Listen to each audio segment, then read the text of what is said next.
Hello everyone, my self Mukesh Kumar और आप देख रहे हैं एमएसएन एक्सप्रेसो। चैनल को सब्सक्राइब कीजिए, लाइक कीजिए और देखते रहिए MSN espresso. Today's topic is hypothyroidism. Hypothyroidism is also known as underactive thyroid. It is a most common medical disorder. It is most common medical disorder. It results from insufficient circulating thyroid hormone. It means क्या है, जो thyroid gland है वो NF hormone produce नहीं कर पाती है। NF thyroid hormones produce नहीं कर पाती है, जिसकी वजह से जो थायराइड हार्मोन्स हैं वो लो, इट मीन्स इनकी डेफिशिएंसी हो जाती है। Hypothyroidism can be primary or secondary. Primary includes primary related to destruction of thyroid tissues और defective hormone synthesis. इन दोनों रीजन की वजह से हो सकता है प्राइमरी हाइपोथायराइडिज्म। नाउ सेकेंडरी जो टाइप है इसका, इसमें पिट्यूटरी जो डिजीज, ऐसी कोई भी पिट्यूटरी ग्लैंड से रिलेटेड डिजीज जिसके कारण टीएसएच हार्मोन का सिक्रेशन कम हो जाता है, वही थायराइड जो हार्मोन है उनको लो एक्टिविटी कर देता है या फिर उनकी वजह से लो थायराइड हार्मोन सिक्रेट होते हैं। दूसरा होता है हाइपोथैलेमिक डिस्फंक्शन। इट मीन्स जो टीआरएच है, थायरोट्रोपिन रिलीजिंग हार्मोन, ये जो हार्मोन है ये डिक्रीज हो जाता है, जिसकी वजह से टीएसएच का सिक्रेशन कम होगा। टीएसएच का सिक्रेशन कम होने की वजह से जो थायराइड हार्मोन्स है उनका सिक्रेशन कम हो जाएगा। Now causes of the hypothyroidism. इसमें सबसे मोस्ट कॉमन जो कॉज है वो है आयोडीन डेफिशिएंसी। और इसमें क्या है कि जो most prevalent iodine deficiency areas हैं वर्ल्ड वाइड है, उसमें हाइपोथायराइडिज्म ज़्यादा देखने को मिलता है। और it may develop due to treatment of hyperthyroidism. इसमें सबसे जो इम्पोर्टेंट है, जो स्पेसिफिक है, surgical removal of thyroid gland, सबसे मोस्ट इम्पोर्टेंट ये है। और उसके बाद दूसरा है रेडियो एक्टिव आयोडीन थेरेपी। दूसरा है रेडियो एक्टिव आयोडीन थेरेपी, जिसकी वजह से भी क्या हो सकता है, जो थायराइड हार्मोन्स है उनका सिक्रेशन कम होता है, सो वो भी लीड करता है हाइपोथायराइडिज्म को। उसके अलावा कुछ ड्रग्स हैं। सबसे पहले है अमियोड्रोन, जो कि क्या करती है, इट कंटेन्स आयोडीन। उसके अलावा ये जो है सेकेंड ड्रग है लिथियम। लिथियम क्या करती है, ब्लॉक कर देती है हार्मोन प्रोडक्शन को ब्लॉक कर देती है। So these are the causes of hyperthyroidism. First is iodine deficiency which is most common and most prevalent in iodine deficiency areas. इसके अलावा हाइपोथायराइडिज्म में develop due to treatment of hyperthyroidism, जिसमें सबसे specific है surgical removal of thyroid gland. दूसरा है radio active iodine therapy. उसके अलावा कुछ ड्रग्स है अमियोड्रोन और लिथियम, ये भी क्या करती हैं, जो हॉर्मोन्स हैं उनके सिक्रेशंस को कम कर देती हैं। Now pathophysiology of hypothyroidism. इसमें क्या है कि जो नॉर्मल रेगुलेशन होता है थायराइड हार्मोन का, सबसे पहले हम वो देखते हैं कि नॉर्मल रेगुलेशन क्या है। इसमें कि जो हाइपोथैलेमस है वो रिलीज़ करता है टीआरएच। टीआरएच का मीन्स होता है thyrotropin releasing hormones into hypothalamic hypophyseal portal system to anterior pituitary gland. So anterior pituitary gland में क्या है, थायरोट्रोपिन जो सेल्स होती हैं वो रिलीज़ करती हैं टीएसएच को, विच इज़ रिस्पॉन्सिबल फॉर जो थायराइड ग्लैंड के जो हॉर्मोन्स हैं T3 and T4। T3 means होता है ट्राई आयोडोथायरोनिन और T4 मीन्स होता है थायरोक्सिन हार्मोन। अब थायराइड ग्लैंड से रिलेटेड कोई डिजीज, जैसे थायराइड ग्लैंड में यदि टिश्यू का डिस्ट्रक्शन होता है वो, या फिर थायराइड में ऐसा कोई इन्फ्लामेटरी कंडीशन है वो, तो इन दोनों कंडीशन की वजह से क्या होता है, T3 और T4 का जो सिक्रेशन है वो नॉर्मली नहीं हो पाता। इट मीन जो एनफ सिक्रेशन होना चाहिए बॉडी डिमांड के लिए वो नहीं हो पाता है। इससे रिलेटेड क्या होगा, फिर TSH का जो प्रोडक्शन है वो बढ़ जाएगा। ये अप्रोक्स 90 to 95% केसेस में होता है। सो ये जो हुआ, ये इसको बोलते हैं प्राइमरी टाइप ऑफ हाइपोथायराइडिज्म। उसके बाद देखते हैं सेकेंडरी। सेकेंडरी में क्या है, यदि कोई पिट्यूटरी ग्लैंड से रिलेटेड या पिट्यूटरी में डिसफंक्शन होता है वो, या कोई भी कह सकते हैं पिट्यूटरी रिलेटेड डिजीज, यदि डिसफंक्शन होगा जिससे क्या होगा, TSH का जो स्टिमुलेशन या जो प्रोडक्शन होगा वो नहीं होगा, उस कंडीशन में डिक्रीज TSH मिलेगा। उसके बाद हाइपोथैलेमस डिसफंक्शन यदि होता है, सो उस कंडीशन में क्या होगा, जो TRH हार्मोन है वो नहीं प्रोड्यूस होगा या फिर उसका लो सिक्रेशन होगा। सो ये दोनों कंडीशन, हाइपोथैलेमस का डिसफंक्शन और पिट्यूटरी का डिसफंक्शन, ये दोनों कंडीशन किस में आएगी, सेकेंडरी टाइप ऑफ हाइपोथायराइडिज्म, जिसकी वजह से क्या होगा, T3 और T4 हार्मोन है उनका लो सिक्रेशन होगा।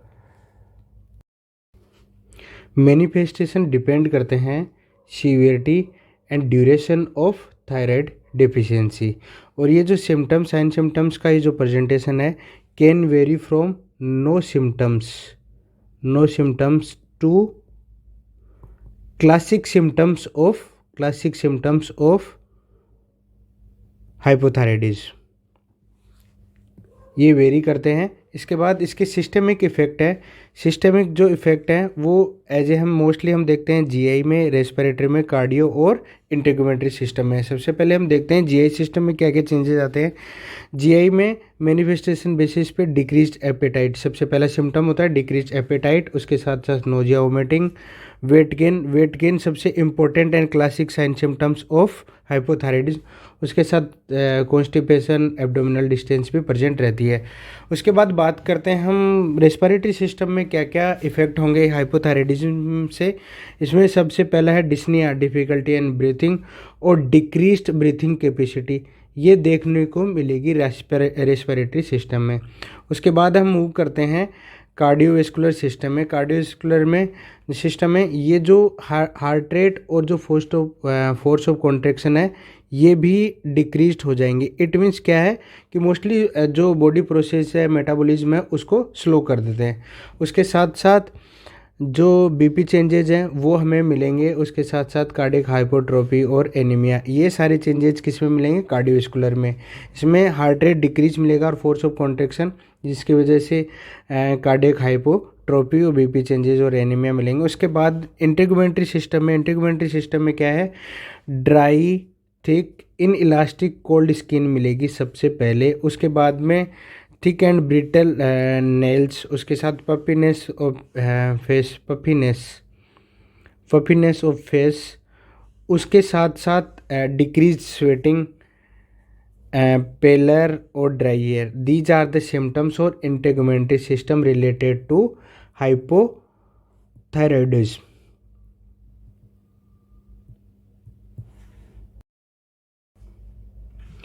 आफ्टर सिस्टेमिक मैनिफेस्टेशन कुछ अदर टिपिकल मैनिफेस्टेशन भी मिलते हैं जो कि ओल्डर एडल्ट्स में देखने को ज़्यादा मिलते हैं, जिसमें है tiredness, it means fatigue, more sensitivity to cold, dry skin, hoarse voice, muscular weakness, muscles में टेंडरनेस और स्टिफनेस। इसके अलावा डिप्रेशन या स्ट्रेस, ये अदर टिपिकल सिम्टम्स हैं जो कि ओल्डर एडल्ट्स में देखने को मिलते हैं। उसके अलावा वुमेन्स विथ हाइपोथायराइडिज्म, उसमें सबसे मोस्ट इम्पोर्टेंट जो मिलता है वो होता है मेनोरेजिया। इसमें क्या है, हैवी और प्रोलॉन्ग्ड वेजाइनल ब्लीडिंग देखने को मिलती है as a with menstrual cycle. These are the manifestation of hypothyroidism. Investigation of hypothyroidism includes proper history and physical examination. History में जैसे इंक्लूड कर सकते हैं कि पेशेंट का एपेटाइट स्टेटस क्या है।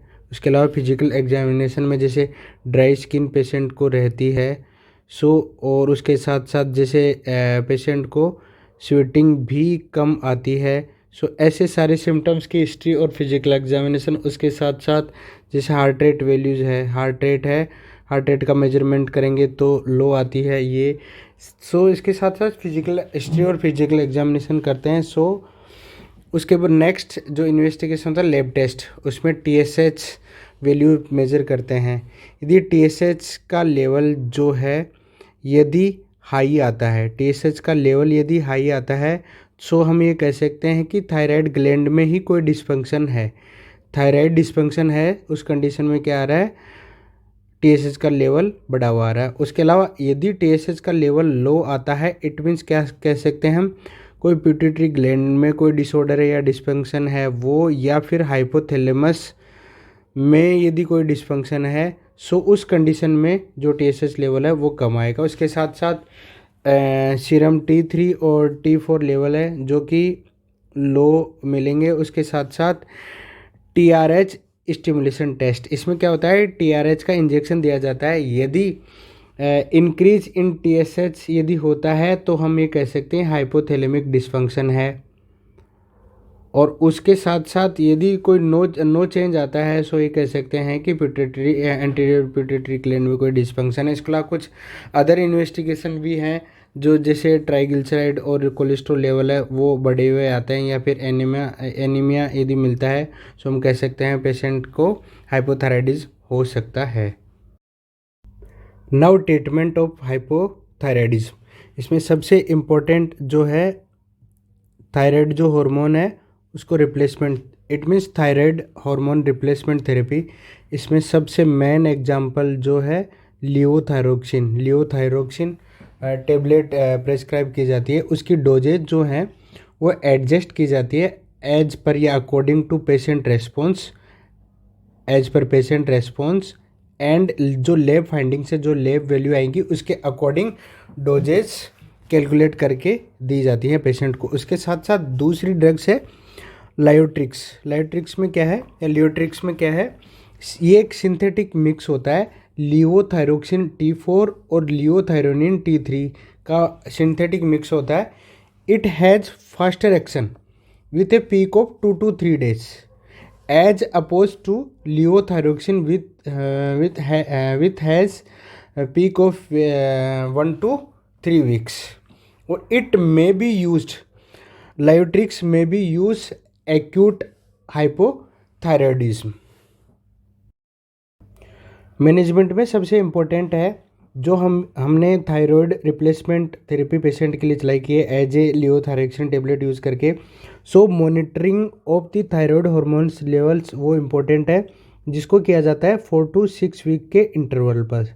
जिससे क्या देखा जाता है, एक तो लैब वैल्यूज़ देखी जाती है और उसके साथ साथ लैब वैल्यूज़ और पेशेंट रेस्पॉन्स जिससे डोजेज डिसाइड होती है और वही डोजेज पेशेंट को चेंज की जाती हैं। उसके बाद नेक्स्ट है न्यूट्रिशनल थेरेपी। इस थेरेपी में क्या है, जो पेशेंट को वेट गेन हुआ है उसको वेट लॉस को प्रमोट करने के लिए ही न्यूट्रिशनल थेरेपी दी जाती है। उसमें सबसे इम्पोर्टेंट है लो कैलोरी डाइट पेशेंट को दी जाती है और इसके साथ साथ एक्सरसाइज भी पेशेंट को बोली जाती है जिससे कि वेट लॉस किया जा सके। उसके बाद में ट्रीटमेंट के बाद में स्पेसिफिक केयर है, specific care related to hypothyroidism patient. इसमें सबसे पहले है रेगुलर मेडिकेशन, वो सबसे इम्पोर्टेंट होती है। जो मेडिकेशन है वो BBF ली जाती है, उसके इट मीन्स हम कह सकते हैं खाने से 1 घंटे पहले, और उसके साथ साथ कोई अदर मेडिकेशन नहीं ली जाती है।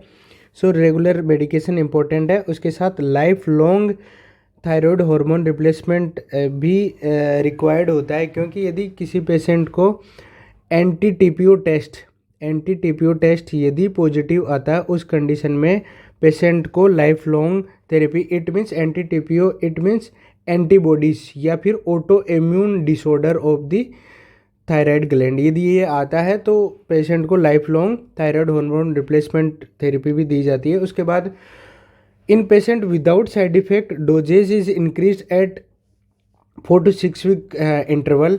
Serum TSS level checked every 4 to 6 weeks after changing levothyroxine preparation. सो जिससे क्या है कि पेशेंट के लिए प्रॉपर डोजेस जो है उनका प्रॉपर कैलकुलेशन, और वो डिपेंड करता है पेशेंट के रिस्पॉन्स पे, और उसके साथ साथ जो लैब वैल्यूज़ जो आ रही हैं किसकी, थायराइड की, और उसी को मेज़र करके पेशेंट को ट्रीटमेंट दिया जाता है। उसके साथ साथ इम्पॉर्टेंट ये भी है कि पेशेंट्स को डाइट और एक्सरसाइज भी कंटिन्यूस करनी चाहिए, जिससे कि पेशेंट का वेट लॉस हो सके और जो थायराइड एबनॉर्मलिटीज़ हैं उनको भी दूर किया जा सके। सो ये टॉपिक यहाँ पे फिनिश होता है। सो वीडियो अच्छा लगे लाइक ज़रूर करें, सब्सक्राइब करें, एंड थैंक यू ऑल।